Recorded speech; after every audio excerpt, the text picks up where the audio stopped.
Today on the Educational Duct Tape Podcast, I'm joined by the dynamic husband and wife duo Adam Juarez and Katherine Goyette, better known as AdaKat. They are the co-authors of The Complete EdTech Coach, and they are leaders in educational technology integration. And together, we're going to tackle the question, what tool or strategy would you use to create a more flexible, accessible, and differentiated learning experience? We dive into voice typing in Google Docs, accessibility features in Quizizz, as well as Mote, Immersive Reader, Goblin Tools, MirrorTalk, and more. Plus, we explore AI-powered tools like Perplexity AI, Diffit, and SchoolAI, as well as creative solutions like image generators in Canva and Adobe Express. And before we wrap it up, I also share some exciting updates, including interactive charts in Canva, new math and ELA certified content in Pear Deck, and the launch of Google Vids for Google Workspace for Education. Let's get into it. The first time I ever drove a car, I was 16 years old. I was in my dad's 1987 Chevy S10 pickup, and I was eager to learn and maybe impress a date for homecoming. We had a long driveway on a dead-end street, so my dad had me practice going up and down, turning around, and doing it all over again. Everything was fine until he told me to park. Instead of stopping, the truck leaped forward and slammed into our garage wall. Turns out I had one foot on the gas and one on the brake at the same time. But I didn't realize it then. I didn't learn it when it happened. I didn't learn that was a problem then. I learned it from reflecting on it afterwards. And that's exactly what MirrorTalk.ai by Swivl, today's sponsor, is all about. Helping students and teachers grow through reflection. MirrorTalk.ai guides spoken, AI-powered reflections to help students process learning and give teachers real insights. It works on iOS, Android, web, and Mirror hardware, making reflection easy, anytime, anywhere. Want to try it? Reflect with me at bit.ly/reflectwithjake. That's bit.ly/reflectwithjake, all one word, and join my group to complete a quick reflection, and you could win a 1-year MirrorTalk Pro subscription and a poster pack for your classroom. Welcome to the Educational Duct Tape Podcast with Jake Miller. Welcome in, duct tapers. I hope that you are doing well, whether you are a longtime listener of the show or you're tuning in for the very first time. Welcome in. My name is Jake. I am a personalized learning and EdTech specialist, nerdy guy, and former middle school teacher from Ohio, Ohio. And by joining me here today, you are officially a duct taper. That means you're on board with the educational duct tape metaphor, which I say means seeing educational technology not as the end goal, but as a powerful tool like duct tape that we use to solve problems, achieve goals, and meet learning standards. You know, my goal is to bring an episode to you weekly, sometimes with an interview and sometimes without an interview. I missed last week, oopsies, but I hit the last 2 or 3 weeks before that, so 3 out of 4 ain't bad, or something like that. I'm not sure what it was, maybe 4 out of 5, who knows? But I aim for every week, and I hope that you will subscribe so that you don't miss any. Before we start, I want to give a huge shout out to some amazing members of the hashtag EDU duct tape community over on Blue Sky. These awesome educators have been engaging with the show, sharing their thoughts, and joining the conversation on this new, exciting social media platform that is Blue Sky. A big thank you to Dean Meyer, Merev Anafi, at Lao Sensei, I hope I'm saying that right, Adam Sparks, former guest of the show, Andrew Robitaille. Andrew, I know you in person, but I'm not sure how to pronounce your last name, buddy. I'm sorry. Eric Guys, Dan Gallagher, Molly Cloder, Dan Fitzpatrick, Cameron Ross, Dr. Brennan, Les Dinerstein. Les, same thing, buddy. We've had lunch together. Dinerstein. I think it's Dinerstein. I don't know, but thank you for connecting with the show, Les. Stacy Joy, Brian Carpenter, and the one and only Dr. Sarah Thomas. Thank you all. They are now officially in my Blue Sky hashtag EDU duct tape list so that we can all go connect with them and follow them and kind of have our nice little community on there. So that list is there. It's on my Blue Sky profile. You can find it and follow those folks. And if you would like to be in that list and be mentioned here in the show. It's easy. Just join the conversation on Blue Sky. Use the hashtag EDUDuctTape. I would love to give you a shout out and include you in that list. Oh, sorry. Hold on. Let me just grab my soapbox from over here. Yeah. There we go. That's perfect. Climb up on there. Last week, my oldest son got his learner's permit. That means he is officially old enough to start practicing driving with my wife and me. Let's just take that a moment to let that sink in. I had 3 immediate thoughts. Wow, what an exciting milestone. How am I old enough to have a 15-and-a-half-year-old? And wow, this is terrifying. The idea of teaching him to drive feels overwhelming. He's a teenage boy, and he comes with all of the hallmarks of teenage boy decision-making. And I'm supposed to teach him how to merge into highway traffic, how to parallel park? But then I stopped myself. Look at what we've already accomplished. This is the same kid who rides his bike to school when the weather's good, manages his own homework, keeps track of his own baseball schedule, and even does his own laundry. We taught him how to make scrambled eggs and load the dishwasher. We survived years of changing diapers and doing late night feedings and surviving toddler tantrums and so many first days of school. We made it through all of that. And if we can handle that, we can handle this too. It's funny how we do this to ourselves, right? Every new challenge feels massive, like there's no way that we could possibly do it. But then we figure it out, just like we always have. This reminds me of a great comic by Liz Fosline and Molly West Duffy. In it, it shows a person standing on a staircase, staring at 3 steps in front of them and saying, "I'm still so far from the top." But when the image zooms out in the next frame, you see they've already climbed dozens of steps. The message? We spend so much time stressing over what's ahead that we forget to think about how far we've come. It's the same in education. 10 years ago, Google Classroom felt impossible to many educators. A few years before that, using Chromebooks seemed crazy. More than 2 years ago, the idea of using an AI tool like ChatGPT was downright scary.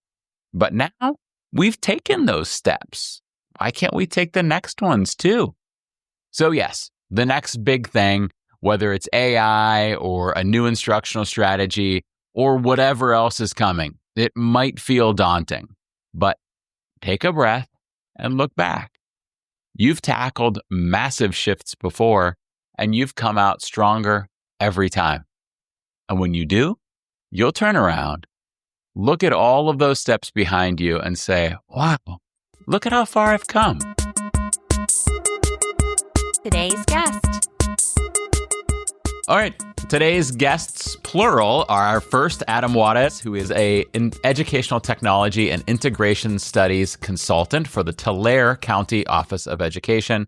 He supports teachers through individualized coaching, demo lessons, and professional development. Adam is a Google certified trainer and innovator, a Q board member, a 2022 ISTE featured voice, and co-author of the Complete EdTech Coach.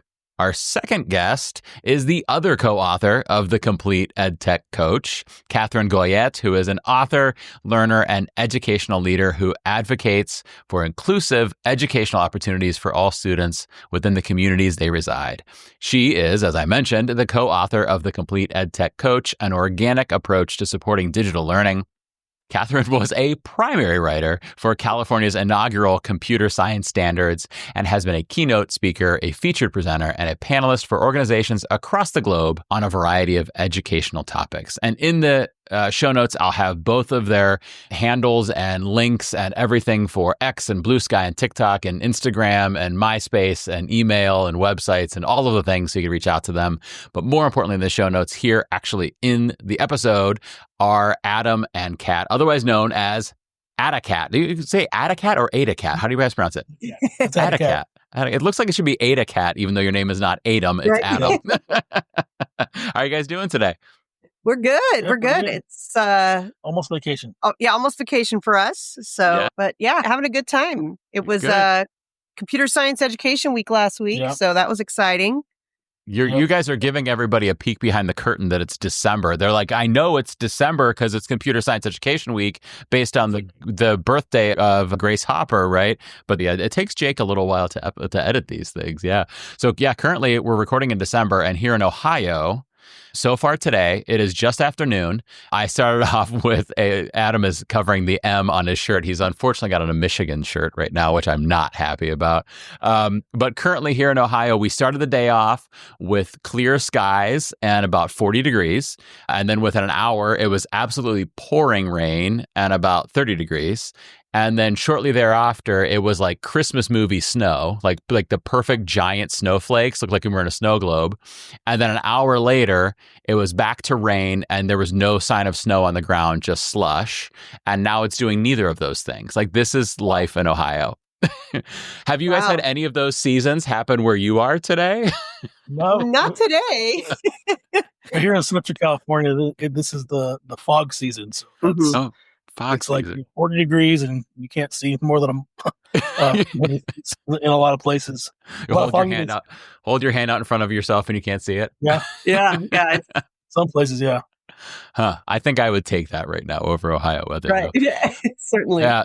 So we were reminiscing as we signed on before we pressed record about 2019 ISTE. That was the first time I met Adam and Katherine. And I think the last time I've seen you guys in person was 2019 ISTE in Philadelphia, which was, we didn't know what we didn't know in 2019. Those were the days. We didn't know how magical and wonderful the life in traveling to EdTech conferences was then. And then the world changed less than a year later, right? But yeah. Great to reconnect with you guys. So we were talking about the first night out, at least for me in ISTE that year. And I felt like it's a long list of people who have been on this podcast before and people who should be on this podcast, right? So there were representatives from some locations outside of California, which were me, and I remember Eric Kurtz. We were standing on a patio in Philadelphia and Eric pulled up just suddenly out of the blue in an Uber, and Eric walked out and we're like, it's Eric. And Jen Giffen, I think, was the organizer of the day, or at least that's how I ended up there. She messaged me. And I remember Sylvia Duckworth was there as well, at least at the end of the night. They were our representatives from the Great North, right? Sylvia and Jen, actually, we in the same hotel.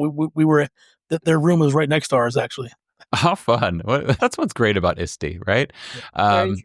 And then everybody else, it seems like, was from Florida, right? There was like the whole Q cohort was there with us. Not Florida, California, sorry. They're the same state, right? No, I'm kidding. Everybody else was Q representatives. There were all of you guys there together. You guys, Joe Marquez, Paul Gordon, Jesus. I think Brian Briggs was there, but I don't remember if... Brian O'Donnell? I don't think Brian O'Donnell was there. Brian was there for that. Are they allowed to appear at places separately? Is that legal? I don't know. Wow, that's rare. That is rare. That was a sighting. That's... Yeah. Oh, that was such a fun night. And that was my very first ISTE. And I was like, is ISTE always this crazy that you get to meet all these people you've talked to all this time online? And it's kind of true. It kind of is. That's why I never want to miss at ISTE.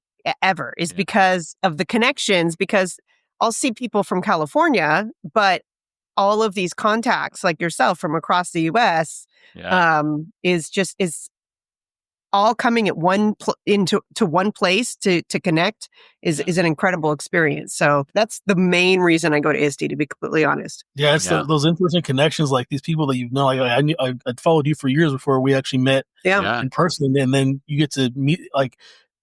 For me, like, it's a fanboy moment. Like, I say, hey, I thank you for sharing this resource. I really liked it.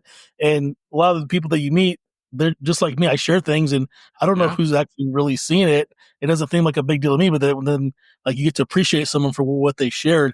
And then people come up to me who I've never met, like, oh yeah, I followed you, and they'll tell me about one thing that I shared that I forgot about, or something that I just want to do, a part of my job, and it resonated with them. So it's very affirming. And then really cool just to give gratitude back to the people that in my PLM that I've been able to learn from. Yeah, I 100% agree, because it's both ways, where you're getting the affirmation of the things that you've done, and also seeing people that you're like, oh, that one blog post you did, or that episode, or your book, or that one speech you gave, or whatever. Yeah, it's cool. But anyhow, enough talking about our conference history and all that kind of stuff. What I'd like to do right now is play a little game. So listeners to the Educational Duct Tape podcast know that I normally play one of two games, which are either which of the following is less torturous, or the more common one, which is two truths and one lie. But real old school listeners know that when there's a duo on the show, I play my own version of the Newlywed Game, which I've played a couple times. And so we've got to play it with you guys because you are co-authors and you are officially AdaKat. Are you comfortable with this? Absolutely. Yeah. And we do live pretty closely. So we are married. So we'll see how this goes. Yeah. I love that you guys have, not only do you have a couple name, like everybody's got to have a couple name, right? But you've got, it's like your consulting team and it's your name here in Squadcast where we're recording, right? So we'll see how well you guys truly know each other. You're not newlyweds anymore. But Correct. We're going to play the Newlywed Game together. So what I'm going to do here, because you guys are in the same room, is who's going to leave the room first? Who's leaving? Okay. Adam's going to leave. Yeah, make sure you no cheating. So you got to go where you can't hear. All right, Kat. So I'm going to ask you two questions. First, I'm going to ask you these questions about yourself. And then I'm going to ask you the same exact questions about Adam. Okay. So my first question, we're going to see how well you guys know each other here. My first question, is he out of earshot now? He's out of earshot. And I want the listeners to know that you did not give us these questions ahead of time. So this is definitely a test. I did not. I want to know, who was your favorite musical act, band, group, singer, whatever, when you were in high school? Oh my goodness. Pick one from your high school years. In high school, I'm going to say Tupac. Tupac, nice. That, you know what? He'd be pretty high on my list from high school too. When All Eyes on Me came out. Right? Oh yeah, and I'm from California, so there's that too. Oh, California Love. That was like your theme song, right? Okay, now I'm going to ask you the same question about Adam. What do you think Adam's going to say? He's probably going to say Wu-Tang. Wu-Tang. That would be my other one. I was a huge Wu-Tang fan, especially the early part of my high school years. Okay. All right, we'll see how he does when he comes back in. Right. Now, my second question, a little bit more serious. What is your education superpower? So it could be for like being in the classroom or supporting teachers or your understanding of pedagogy or your understanding of tech tools. What do you think your superpower is? What do you bring to the table? I think what I bring to the table is I just don't take no for an answer when it comes to advocating for students. So, which, sometimes people don't always appreciate, but, it's about the kids. So if someone tells me, no, we can't do that, I'll ask why, and I'll go ask someone else until finally we can get the support we need for students. So. What a good answer, and not a prepared answer. Like I literally just asked that question. Like I felt a little bit bad because it was a hard question and you were ready. It was a tough one. True. Yeah. Wow. And that was a good answer. Like you're not going to look back on this later and say like, why did I say my superpower is using the copying machine? Like right? You're going to be like, my superpower is advocacy for students. Like you're never going to regret that one. That's a good one. Good answer. Okay. So what is Adam's education superpower? I would say really connecting with students in regards to like their lives, like making content relevant to them, what they actually care about, because they don't always care about, he taught history, social studies, right? And a lot of kids, that's not their interest. But he made a really good, he has like hashtag learning is one strategy he uses where they come up with a hashtag from something from their life that relates to the content. And there's a blog post on it if anyone's interested. But yeah, so those connections. Another good answer. Look at that. We're advocating for students, we're connecting with students, and we're making the work relevant for the students. You guys are like, this is my jam right now. Like, oh yeah, well, that's why we're here. We want to talk with you because we know you were on the same page with us. So yes, right. Like my jam in high school was either Tupac or Wu-Tang. But my jam right now is advocacy for students, relevance for students, and relationships. You got nailed it. Okay, so we're gonna have Adam come in now. You could stay and listen. You've just got to no queuing or anything like that when he comes in. I stay. Okay. You could stay, yeah, because you've answered both sides of the question now. All right. Let me let him know to come back. Don't back in. All right, Adam. Katherine is going to stay and she's going to be silently judging you while you answer these two questions, okay? She'll want to give a tell. Okay, so I'm going to ask you two different questions. I'm going to ask them about you and then about Kat as well, and you're going to answer them from both of those. So my first question is, what was your favorite musical group or band or act or singer, or rapper, whatever, when you were in high school? Wu-Tang. Well, there it is. And Katherine, what was your answer? Nailed it. Yeah, I knew she'd get that one. Wu-Tang for life. Wu-Tang is for the children. That's right. I have a T-shirt that says Wu-Tang is for the children, and my kids are always what does that even mean? Yeah. Did you ever get the Q-Tang? I know. Yeah, you guys in Q with the Q-Tang, Ohio. We can't do that. How are we gonna fit Wu-Tang in an Ohio name? We can't. that actually was born with me and Eddie Campos. Yeah, years ago when we worked at the same school, just sitting there eating burritos for lunch and just kind of just riffing like that, and we just said that just as a joke, and then we kind of stopped, we're on to something. And then he went out and made all the merch. And I remember. Cool. I've seen the merch. That's cool. I need some of those stickers. You had me at burritos, but then you really won me over with Q-Tang, the Q-Tang clan. All right. So my next question is, what was Kat's answer for herself? What was her favorite musical act when she was in high school? Musical act. Wow, that's a tough one because she likes a very eclectic mix of music, so there's a lot of directions I can go. Wow. He's for the listeners, what you can't see is that Adam is sweating profusely right now. You could see it dripping down his face, in that one gif. I know she shares a similar affinity to me for all things Dr. Dre from the 90s, but I can also say she might say some kind of like a Disney show tune. Okay. It's one of those two, but I think eclectic. I'm gonna, if we're thinking back to teenage years in the 90s, I'm gonna have to go with the Dr. Dre. Okay, Katherine, give him a grade and tell him how did he do. What'd you answer? How did he do? It was close. It was close. So I will say, as you were talking about my eclectic sense of taste in music, that's why it took me some time to even answer. Okay. To be completely honest. And yeah, Dre is definitely up there, but I did say Tupac.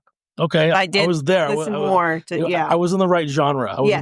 We did talk about California Love and the All Eyes on Me album, which was Death Row Records, and Dr. Dre was on one of the songs and produced some of them. So I think you get 75% points for that. Oh yeah, okay. I think so. I'll take it. That's passing, right? That's passing. Nice. Okay, my second question: what is your education superpower? So what is if you're putting on the top of your resume, what makes you special in the education community? Could be in the classroom, could be how you show up with teachers. It could be your knowledge of pedagogy or EdTech or curriculum or whatever. What is your superpower there? What are you bringing to the table? I think mine would be to build teachers from where they're at. I mean, within tech, obviously, but just whatever your teacher toolbox is, I want to build from there. And we're going to upcycle from there. That's kind of what I try to do. Meeting them where they are and taking them to somewhere within their zone of proximal development, right? I like that. That was not the answer that Kat gave about you, but that was a really good one. I did think about it. I will say, I considered it. Kat, do you want to tell him what you said? Sure. I talked about connecting with students. So making the content actually, something that connects with their lives. I focus more on the coaching consultant part. Okay. Right. In the classroom, I would agree. That's what I've tried to do when I'm in the classroom. So I love both of those answers, though. They're both really good answers. Okay. What do you think is Kat's education superpower? There's a lot there. It's hard to really hone in on one. That was either being really nice or trying to get out of not knowing the right answer. He might be stalling, but that's the right answer. We do share pretty much the same philosophy on this, but I would say just currently based on her current job now, it's bringing computer science to the masses and showing how beautiful it is and how it's not just for CS people and coding. There's so much more to it. That's what she's doing. So that's where I'm going to go with this answer. That is definitely a superpower. And as one of the primary writers for California's inaugural computer science standards, I think that definitely is valid. And I think it actually kind of connects to what you said. I think it kind of does. So what I said was, I just don't give up on students. So if someone tells me no, then I ask a different way, or I ask someone else or whatever. And I keep asking why. And so that's like the computer science, because I bet you advocated for computer science for kids in the same kind of way. Supported legislation to, try to get a graduation requirement going. Didn't pass. Went to all high schools offer, didn't pass. We're trying again. We're going to other avenues, like not giving up. Nope. There it is. Yeah. I think you guys passed. I think that's like I'll add in post-edit some music here that's you guys celebrating your win on the Newlywed Game. But I think this was a good showing for you guys. I think you should give yourselves a pat on the back. I think you did well there. What do you think? I think you did good. I think it was good.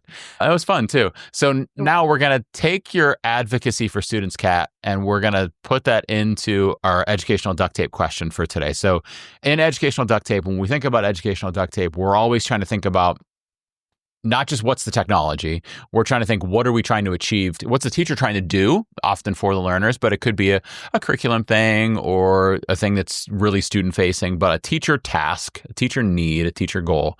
And how can we have EdTech support that? Okay. So my specific question today is, what tool or strategy would you use, and this is going back to that advocacy piece, to create a more flexible, accessible, and differentiated learning experience for learners? So it really is the heart of universal design for learning, where we're thinking about what are the things that some of our learners might need that we can make available to everybody, universally available, to make things more flexible, accessible, and differentiated to their needs. I'll let you guys decide who's going to talk first, but we'll see. What are your recommendations for what you'd use there?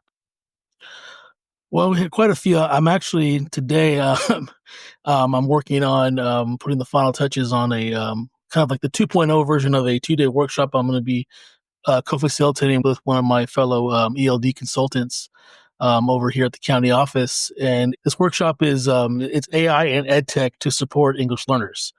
So in California, we have the LPAC exam, which is designed to designate and hopefully redesignate our English learners. And there's a lot of tools. Really, we're focusing on a lot of different AI and EdTech tools that are going to give not only help generate resources to make them successful in their ELD class and when they prepare them for the LPAC exam, but also make content much more accessible. And it doesn't have to be anything fancy. People think there needs to be some fancy tool, and there's a lot of tools that they already know how to use with features hiding in plain sight that we try to focus on, that you can use this to really help give your English learners access regardless of their language. And I will say, Jake, one of these things that I do feature you in one of my slides. You put out a GIF years ago showing, I use a GIF that you posted that shows how to use Google Docs voice typing. And how they can use that, especially when it comes to things like decoding and stuff and enunciation of words, and so the kids can get that real time feedback. So that's just one simple way. And in this workshop, I feature a lot of quizzes. So a lot of the districts that I support, they have the premium quizzes, which allows you to do a lot more than the free, especially with the voice input for both the teacher and the student. That can be adapted to a lot of the listening and speaking tasks that our English learners have to engage in. So those two right there. Mote is another one that teachers don't even realize exists. And I show how you can use that to really, because you may have an English learner who struggles decoding maybe this piece of text or these instructions, but if they click the little Mote button and they hear it read to them, okay, now I better understand it. And there are quite a few other little simple translation tools to help, ELs, access, certain text in both English and their language. I like to do like a side-by-side translation model where they see it in both. If I just give them in their home language, my philosophy has been I'm not helping them with English. So I want them to see it in both. So maybe they can decode it in English, then they read it in their home language. They're like, okay, now I'm starting to make some meaning and some connections across languages. So those are some of the kind of my go-tos as I support, a variety of different educators in that space.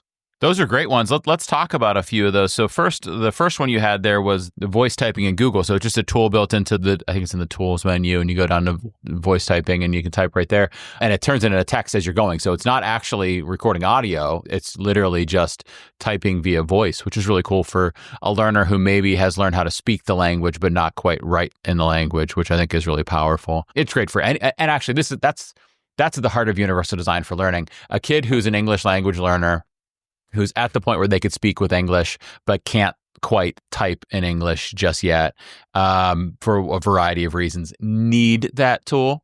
But then if we make that available to everybody, because it's right there in Google, we just tell everybody about it, then kids who maybe just process faster verbally than they could type, like it benefits them. So it's not just for kids who have like a stated need that requires them to have that. It could be for everybody. And that's really cool. You ever have one of those moments where you only realize what went wrong after it's over? When I drove my dad's pickup truck into our garage, I knew something had gone very wrong. But it wasn't until I reflected on it that I understood why and what I had done wrong. It's like John Dewey said, we do not learn from experience, we learn from reflecting on experience. And that's exactly why I love MirrorTalk.ai by today's sponsor, Swivl. It's an AI-powered tool that makes reflection a natural part of learning for both students and teachers. Using talk-based AI-guided reflection, MirrorTalk helps students process what they've learned and gives teachers deeper insights into their thinking. It works on iOS, Android, web, and the Mirror hardware. So reflection can happen anywhere, anytime. And here's the best part. You could try it right now. Reflect with me at bit.ly/reflectwithjake. That's bit.ly/reflectwithjake. Just join my group, complete a quick reflection, and you'll be entered to win a 1-year MirrorTalk Pro subscription and a poster pack for your classroom. All right, now back to our episode. I wanted to point out, too, while you were saying that, have you messed with the thing in Google search where if you search for a word, it'll help you learn how to pronounce it? Have you seen that before? I haven't, no. Yeah, so if you just Google pronounce football, you'll see this little, I think it's any word. Every time I've tried it, it's worked.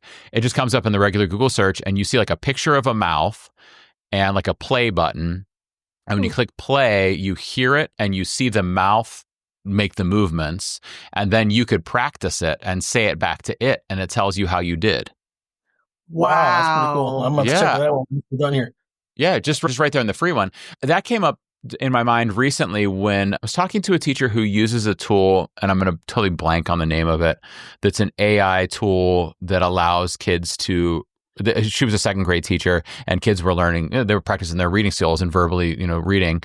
And so the kids were talking into it and it was grading their pronunciation for their fluency. But she was finding that it was saying the kid was wrong if the kid had she had one kid who had a British accent, which I want in my class, a second grade with a British accent, because that sounds adorable. But anyhow, it was saying that kid was wrong. And they have a couple of kids in that community that were from, that were English language learners, and their pronunciation was right, but the AI tool wasn't picking it up as right. And so there were some issues. And so that's a problem, obviously. So fortunately, the teacher identified it and now doesn't have that kid use that tool. They have those kids just read to the teacher, whereas everybody else uses it. So I think that's a great plan for how to handle it. But I was showing her that Google tool because that would help if the kid's struggling with part of the pronunciation. That's a simple, easy way to do that. And then Google has some other tools that are like that. Yeah, but that's a cool one. In Quizizz, which I'm a big Quizizz fan, do you know off the top of your head, is voice input for teachers free and for students is premium? Is that right? Yeah, for teachers, I can import, I think it's up to 3 minutes of audio. If I want to do a read aloud of a question or even a text for free. But to get the students to do their input for listening and speaking tasks, you would have to have the premium, unfortunately. Yeah, which it's going to cost a lot of money to run the servers that handle and store all of that audio that the kids are submitting. So at least we know where the money's going. It makes sense that there's got to be payment for it. So I get that.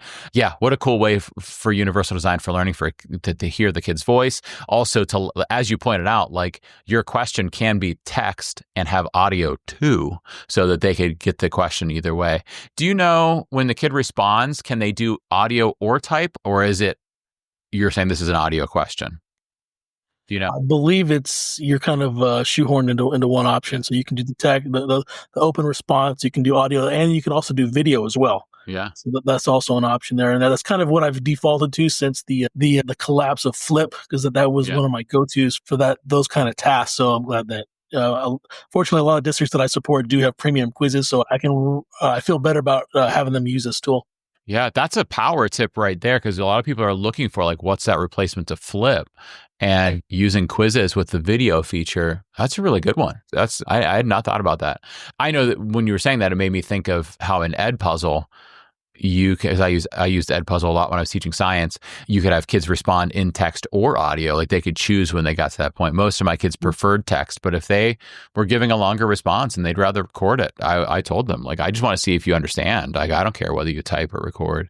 So I think that's really powerful. And then the last one you mentioned was Mote. I love Mote as well. It's an audio tool. It's freemium, right? So I think you get like up to 30 seconds per recording in the free, or maybe it's a little bit longer. I think the free one's up to a minute, but you only get about, it's like 20 or 25 recordings per cycle. And I don't know if that's a week or a month anymore. It has changed over the years.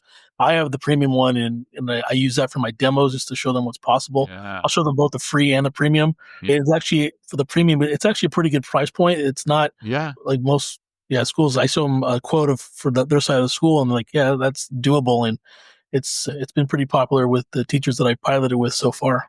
Yeah, and similar to with Quizizz with the payment, like I used to get frustrated when tools weren't free, but now I kind of understand why they're not free. Like number one, if we're not paying them, they're making money somewhere. And and I think if the tool's free, it might encourage them to maybe not have the best data and privacy standards that we want. So that's one piece. And the other piece is like, those things that you're posting have to go on a server somewhere, and something's got to pay for that server, and some person has got to manage it, and somebody's got to add the features. And so I get it. Mote automatically transcribes. Yeah. Does it transcribe in multiple languages, or is it just English? With the premium, yes. I believe there is one for I think the free, it's only in English. And they do recently, one of the coolest things I saw is that now when you just click on the extension and a little drop down, when you want to record something, you can record yourself, or you can feed it your script. It reads it aloud. So I think that's actually, again, back to the whole thing about English learners, using their AI generated voice, what gives the advantage over. I want the kids to hear my voice, but with an English learner, me being a native English speaker, there's a lot of pauses in my speech and ums and things that may throw an English learner off. But if I feed it a script that's read by AI, it skips all of that. And that would be helping break down one of the barriers if we're taking a UDL lens. Yeah. Yeah. And I think a lot of people that maybe are not experienced with universal design for learning, or these kinds of flexible things that we're talking about, say like, well, but we want that kid to practice their English speaking? And the answer is like, yes, of course we do. But if we're measuring their mastery of a specific thing from social studies class, we don't want their ability to speak in English to be a barrier to measuring their mastery of the U.S. Constitution or something. So these kinds of tools allow them to show mastery in a way that works for them, which I think is awesome. Kat, any thoughts on those three, or what would you add? Either or. Yeah. Take this either way. I'm thinking of, I love all that we've been talking about with English learners. I think also some of these tools can be helpful we think about English learners, we think about students with disabilities. Something that's sometimes forgotten is things like anxiety, things like students that are struggling with perhaps ADHD, and they're trying to figure out how they can attack a problem, breaking that problem into steps and such. And so I think that the key with UDL, especially for those older kids, like once we get to high school, I just spoke with some high schoolers about AI, and one of the students said, "Is AI cheating?"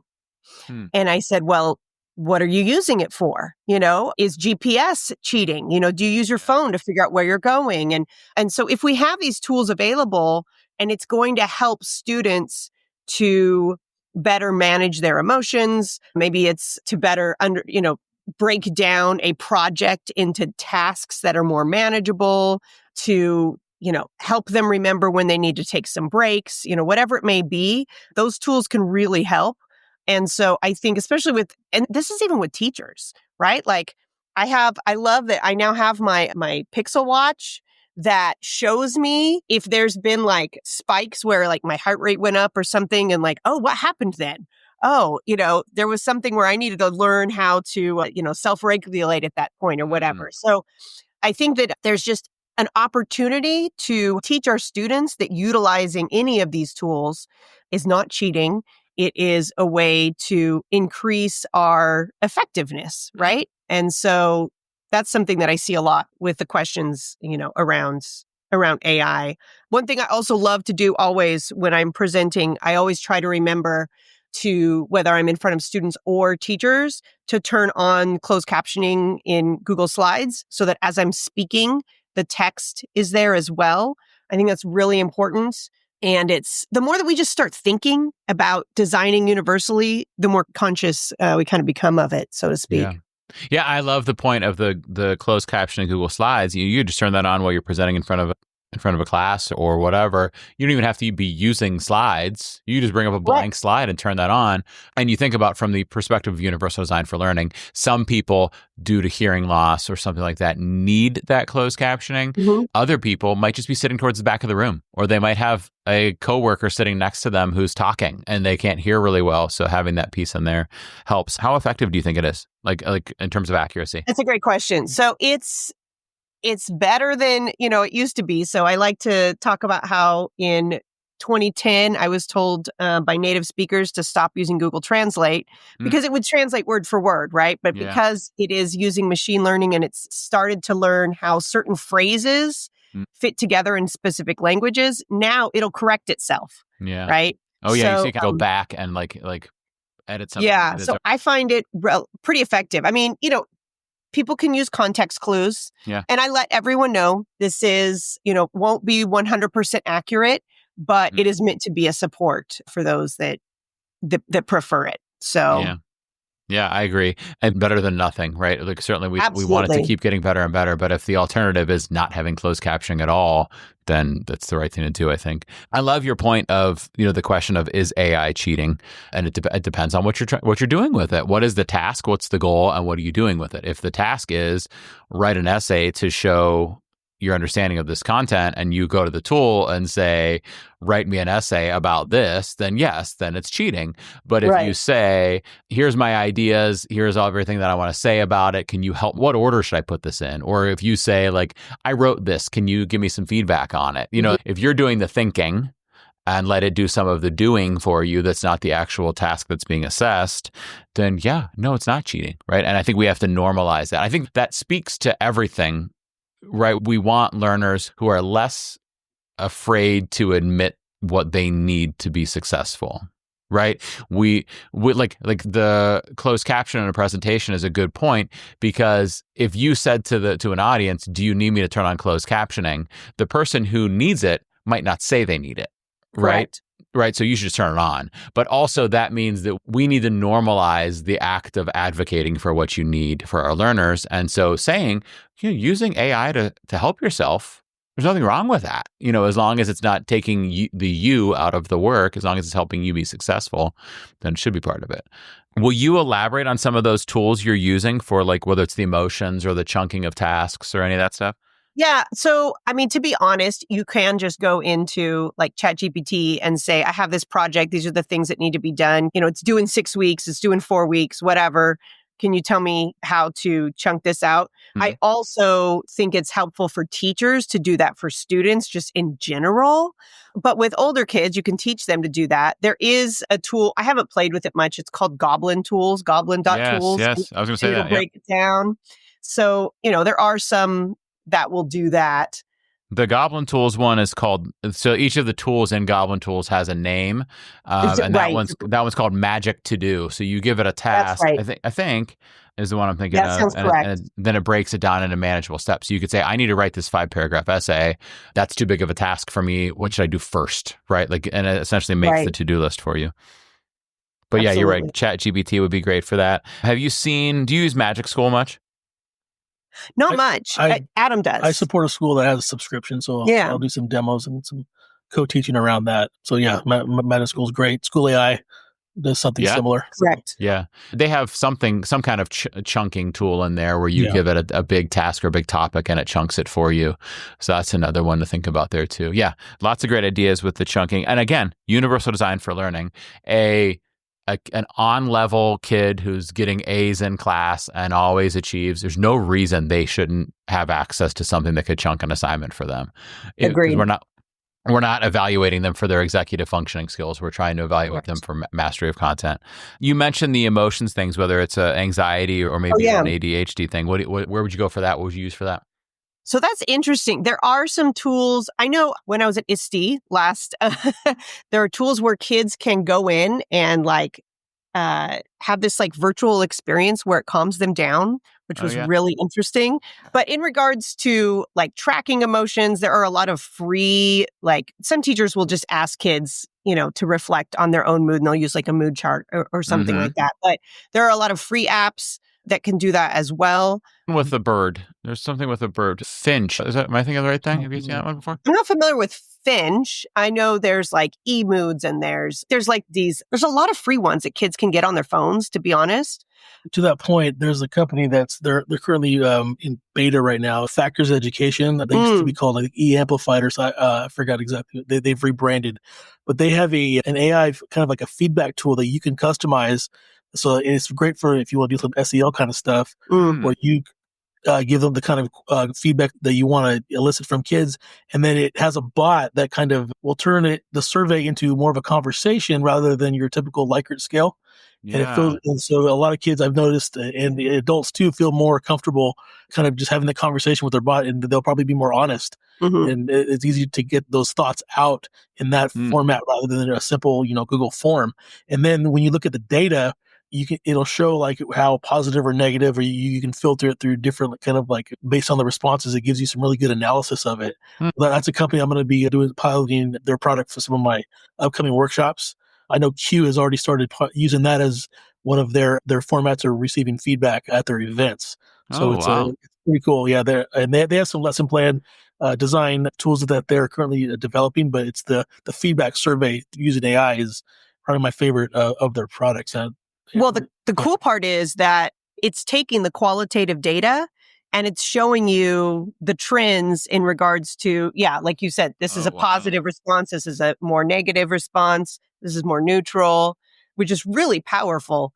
I know that's happening even communications departments in, not in the education space, at the Department of Education. That's one thing is we're able to now use a tool that tracks all of the social media posts about the department, right? And see where are their, what's the public think? What are their, it was just kind of fascinating. So I think a lot of these things are going to take some time before they become EdTech tools. Technology's first, right? And then it becomes an EdTech tool, right? ChatGPT was kind of the first open source AI tool. Now we have SchoolAI. Now we have MagicSchool. So for me, I like to see what's on the horizon outside of EdTech because I know it's going to be coming, right? So things like that I think are pretty exciting. So one thing I forgot to mention earlier, I was thinking about it, going back to UDL, and again, for me, a lot of my work I do centers around English learners. It was a little over a year ago, I wrote this great blog post touting Microsoft Immersive Reader, and I got a lot of mileage out of that. There was a Chrome extension for it. I would show that to everybody who would listen. I wrote a blog post about it, touting it. It was one of my most well-read blog posts in the last year. And then I believe it was on January 1st of this year, the developer, who's a third party, stopped supporting it. And all of a sudden I get all these emails and texts from people, hey, what's wrong? Can you help me fix it? So I messaged Mike Tolfson at Microsoft. I go, hey, what's up with this? He's like, that's third party. We have nothing to do with it. Sorry about that. I'm like, all right. So I spent a week, I need a immersive reader alternative here. And I kept searching and I came across a Chrome extension called Helperbird. And it does a lot of accessibility things for people trying to read things online, but then it has a back door into Immersive Reader. And I really only use it for Immersive Reader. So I could be reading, I could give my students, I would have to push this Chrome extension to their browser. But once I train them how to say, I'm going to send you an article and read online. If you have trouble with this, because if language is a barrier, they can highlight any section of the text. I think it's up to 10,000 characters. They right click on that selected text, and then they'll see Helperbird in the little menu that pops up when they right click. and then it'll say, "Oh, view an immersive reader," and boom, you're back in immersive reader. Nice. And all those bells and whistles, It's amazing, and translations and read alouds, and you can click on see the parts of speech. Picture dictionary. Picture I like dictionary, that part. Yeah, all that is available. So that would kind of like save my bacon when I was promoting this tool that. Again, where I work, most people we're all Google out here, and we don't have Microsoft. So again, Microsoft had this great tool. Now we have this backdoor to get back into it and use that for accessibility. Yeah. So Immersive Reader is still available and free through Microsoft, but the Chrome extension, I guess, I was always shocked that Chrome extension existed because I was like, are Google and Microsoft playing nice? So the Chrome extension went away. Yeah, Helperbird's a great one. I didn't realize that Immersive Reader was in there, but it's got other great stuff in there, text to speech and things like that. As you said, the picture dictionary and stuff just built into Helperbird itself. Yeah, those are two great ones. Immersive Reader is amazing. So much good content in there. If you're in a Microsoft, either on a Microsoft device or account or Edge browser, or just a tool that links into it. Like I'm trying to think of which ones have it in there. I know Flip, for example, used to have it in there. I was going to say, used to. Have it. There's others that have it in there too.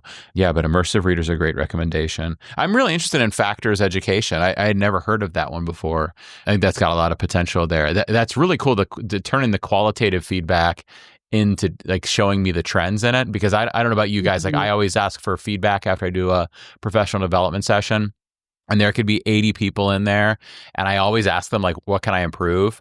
And so I'm telling them, like, tell me something to improve. And like 75 people say nothing.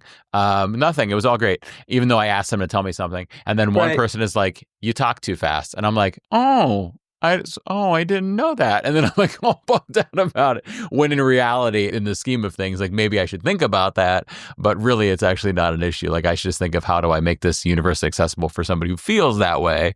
No, it's not a major problem, but that piece of taking that qualitative feedback and seeing like, oh, that's only the way, that's how 3% of people felt. You know what I mean? Like seeing that, like that would be really powerful. It kind of reminded me, as you were talking about, a little bit of MirrorTalk from Swivl. Have you guys seen that one before? No. Not yet. So remember Swivl, like they were the people behind Recap and then Focusable, and there was an audio tool in there too. I forget the name of the audio tool, but they've got this great platform out now called Mirror, and Mirror, there's an actual physical mirror that you could buy where it's like you're looking at a mirror reflecting in it. Like it could be a station in your classroom where the kid reflects and kind of records into that mirror and you get some feedback on the reflection. Or it's just an app you could use on your phone or on your computer, and it takes you through a reflection process to help you be more metacognitive. I think it's got a lot of potential there too. And to your point, Kat, where we started talking about this was kids with maybe some anxiety or things like that, or maybe struggling with chunking up work. If we're getting them to reflect regularly using this AI tool, to your point earlier, it's interesting talking to an AI tool because it allows us to say things that we're maybe not comfortable saying to a real human, but also not comfortable just typing into a chat, like this like intermediary thing where it feels like a human, but we're comfortable talking to this human, if that makes sense. Which is good, but also means there's a line that we need to be careful of. Yes. Right? Because I was listening to a webinar about AI and ethics and such. And so someone was talking about little kids that say, Alexa is my friend, right? Well, let's talk about what a friend is, right? So what it really shows is that all of these tech tools, I am a huge advocate for EdTech, for utilizing any tool that's going to be helpful, that's going to increase access for students. But we just always have to remember that the humans, we need to be the ones in control. And that relationship between the teacher and the student, the importance of that will never go away. Right. Yeah. An AI bot can never make that spiritual connection that an AI is not going to be able to feel love and acceptance and, all of these things. So, yeah, that's a great point. So I've used a whole bunch of your guys' time, so I appreciate that. But what I'd like to close off with before we wrap up is like a speed round. Like, are there any like either Adam, when you think about that presentation that you've got upcoming that you were talking about, or just Kat in the general work you're doing supporting teachers, are there any tools? So we talked about Immersive Reader, we talked Factors, we talked that closed captioning in Google Slides, we talked Goblin Tools, we talked ChatGPT, Helperbird, Immersive Reader, voice typing, Quizizz, Mote. That's a lot. So we don't need any more, but people are like, teachers, we're hungry for the ideas. Are there any other tools that just speed round that you want to put on people's radar? We don't need to tell them anything about it, but just like some things that they might want to have on their radar. Any thoughts? Kind of building off those, I would say two real quick. One would be Perplexity. Yes. I love Perplexity for teaching kids how to research, and then you can kind of ask a question, and you're not going to copy and paste that question into your writing. You're going to see what the sources are. Yeah. And see the videos and really kind of do your own research. It's so much more dynamic than your Google search. Yeah. And it's 13 and over. So pretty much kids 7, 12 for the most part can use it. So yeah, Perplexity. And the other one, I think more for teachers, and I still mind boggle how many teachers don't know about Diffit. Like Diffit, man, as far as like I've been there where I look at my curriculum like, man, I just need more. It's not enough. Diffit can take those concepts from that curriculum and then help you create a whole treasure trove worth of new resources. I mean, and then when you sign up, you have 2 months free premium access. And so you get to save all those things for yourself. And they just added a bunch of edu protocols, which I think is pretty cool. And a few other different type of strategies that are in there. So it's such a powerful tool. Yeah, I agree. One of my favorite features in Diffit, one that amazes me, is that feature where you can take a language arts standard, like maybe it's a comprehension skill, reading comprehension skill, and then give it a topic that a kid is interested in, which is kind of another part of UDL that we don't talk about often. With UDL, we often talk about how they access and how they express. We don't talk as much about how they engage with things, like what motivates a learner. And so that's the other piece of UDL. And so if I want you to practice this reading comprehension skill and you're not interested in learning about it, but I can make the article be about Travis Kelce or Wu-Tang Clan or Tupac or whatever, if I could get your interest in there, I think that just amazes me how it does those standard skills with those tools. So yeah, I'm a big Diffit fan as well. Kat, any things you throw in there?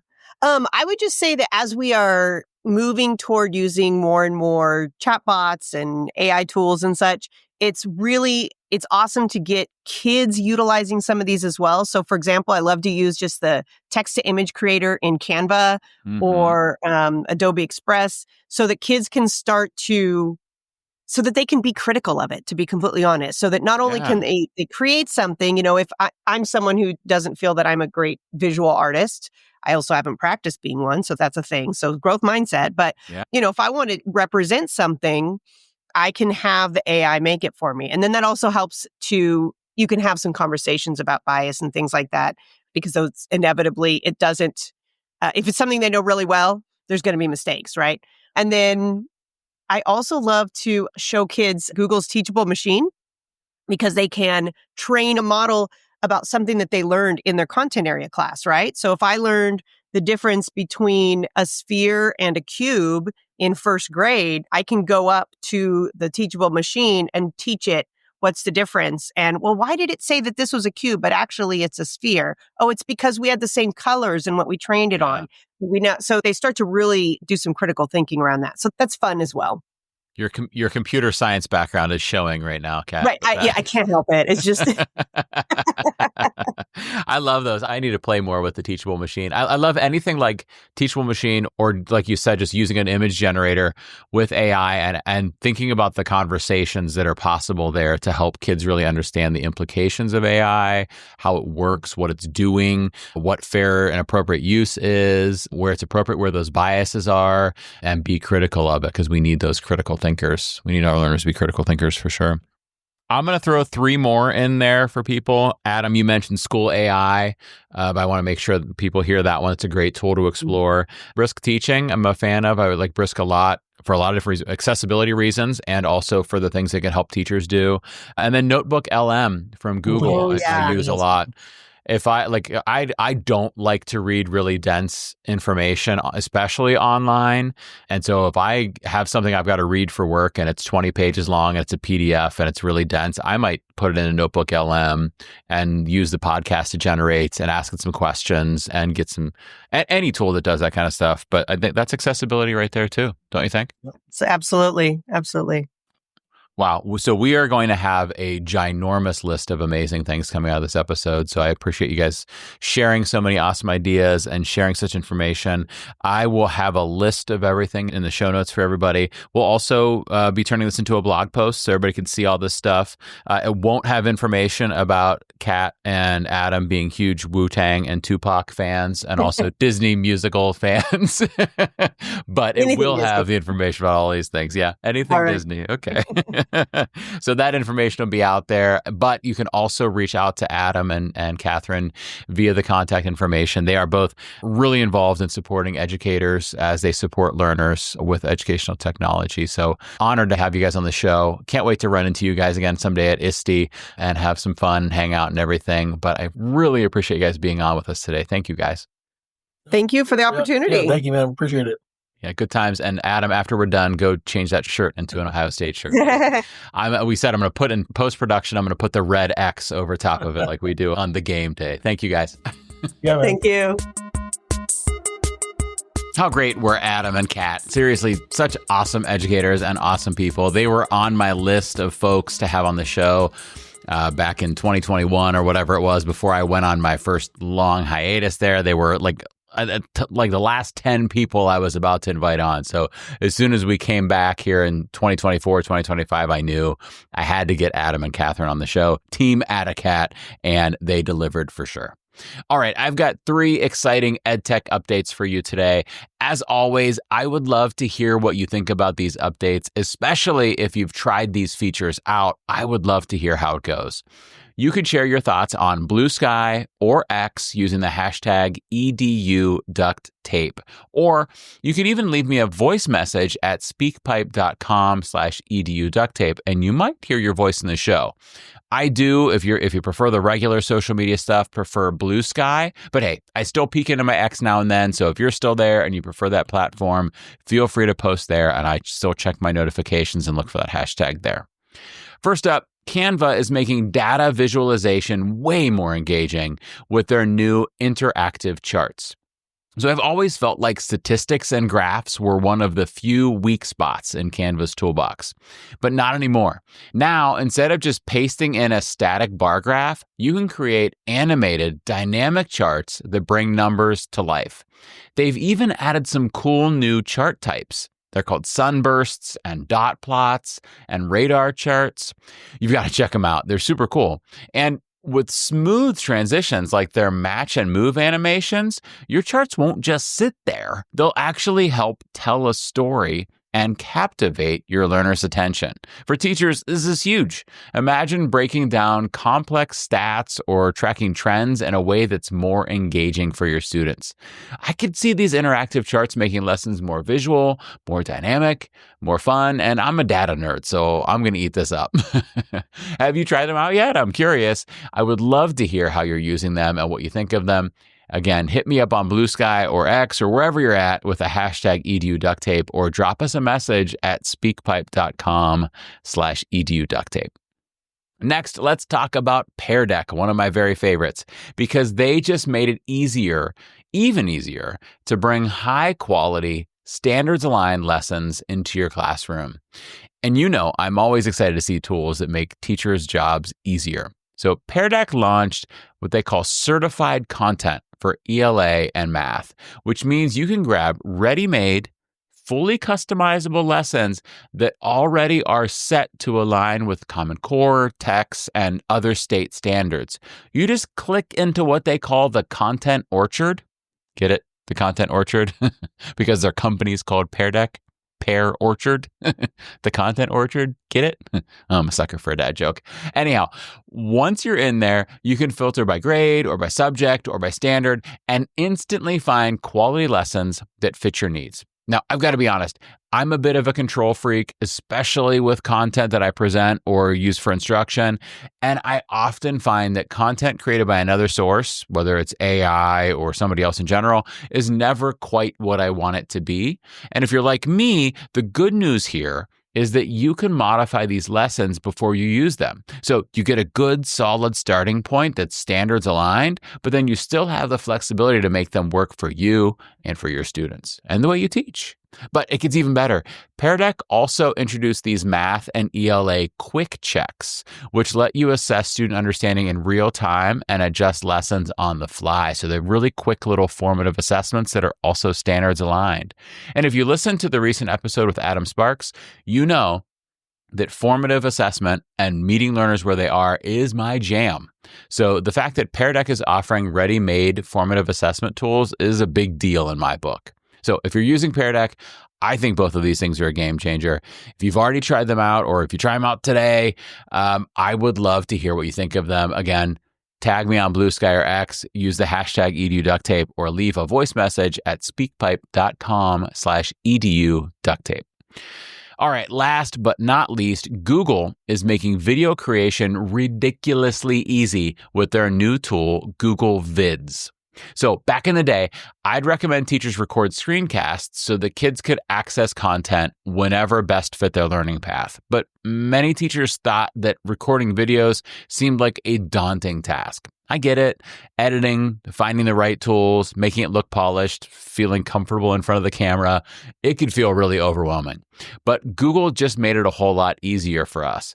Google Vids is officially here for Education Plus and Gemini for Workspace customers. So again, this is another one of those situations where Google folks, if you're not Education Plus or Gemini for Workspace with your account, I'm really sorry. Skip forward like a minute or so until this is over. I hate to make you feel sad on this one. But again, as I always say with paid plans and things like that, if they're letting us record and edit videos on their platform and host them on their platform, that requires server space. And something's got to pay for those servers and the people that monitor them and the ridiculous amounts of air conditioning or whatever that cools them down, all that kind of stuff. So it kind of makes sense, even though I wish it was free for you. But anyhow, so if you have access, Google Videos works just like Google Docs or Slides or Sheets. They work right in your browser.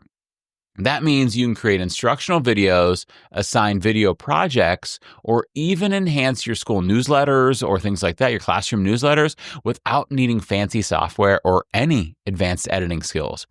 It comes with ready-to-use templates. It comes with animations, transitions, even stock media library so that it's all, ready to be used and you don't need permission to use it. It's already built in there. It's stock media so that you and your students can put together polished videos quickly.